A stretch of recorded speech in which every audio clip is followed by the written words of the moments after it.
जमजम के कुएं की मिल्कियत हासिल करने के अलावा अब्दुल मुत्तलिब की जिंदगी का दूसरा अहम वाकया अब्रहा का बैतुल्लाह पर हमला है। तारीख में इसको वाकया फील के नाम से याद किया जाता है। अब्रहा एक ईसाई सरदार था। शाह हबशा नज्जाशी की तरफ से यमन का हाकिम था। उसने देखा कि अहले अरब हज के लिए मक्का मुकर्रमा जाते हैं और खाना काबा का तवाफ करते हैं, तो उसने ईसाई मजहब के नाम पर यमन के शहर सनआ में एक आलीशान गिरजा बनवाया। अरब में इस गिरजा की खबर मशहूर हो गई। कबीला किनाना का एक आदमी वहां गया और गिरजा में गंदगी फैलाकर भाग आया। अब्रहा ने गुस्से में आकर कसम खाई कि काबे को ढाकर दम लेगा। चुनाचे वो एक लश्कर जर्रार लेकर मक्का मुकर्रमा की तरफ रवाना हुआ। रास्ते में अरब के जिस कबीले ने भी मुजाहमत की, अब्रहा ने उसे तहे तेख कर डाला, यहां तक कि वो मक्का मुअज्जमा के करीब पहुंच गया।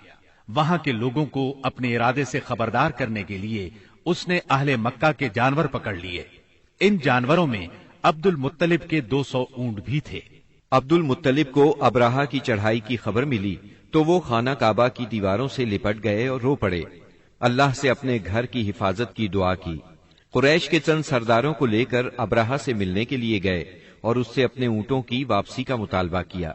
अब्रहा उनकी बात सुनकर हैरान हुआ और बोला, तुमने अपने ऊंटों की वापसी की तो बात की, काबे के मुताल्लिक एक लफ्ज भी नहीं कहा। मैं तो यहाँ काबे को ढाने के लिए आया हूँ। अब्दुल मुत्तलिब ने जवाब दिया, ऊंट मेरी मिल्कियत हैं, इसलिए उनकी रिहाई के लिए चला आया। काबे का मालिक अल्लाह है जो अपने घर को बचाने की पूरी ताकत रखता है।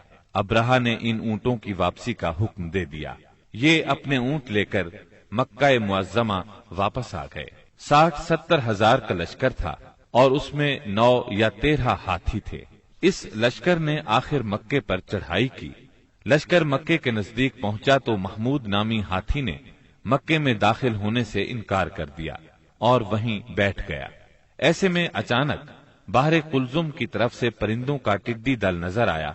उनके पंजों और चूंचों में कंकरियां थीं। जिन सिपाहियों पर वो कंकरियां पड़ती, उनके आज़ा कटना शुरू हो जाते। इन कंकरियों के गिरने से अब्रहा की फौज और हाथियों का जो हश्र हुआ, वो बिलाशुबा तारीख आलम का एक निहायत हैरतनाक बाब है।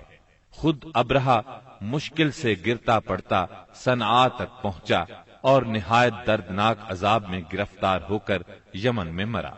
अरबों के यहाँ उस साल को आमुल फील कहते हैं। एक मुद्दत तक यही तकवीमी साल शुमार होता रहा। कुरान करीम में ये वाकया सूरह फील में बयान हुआ।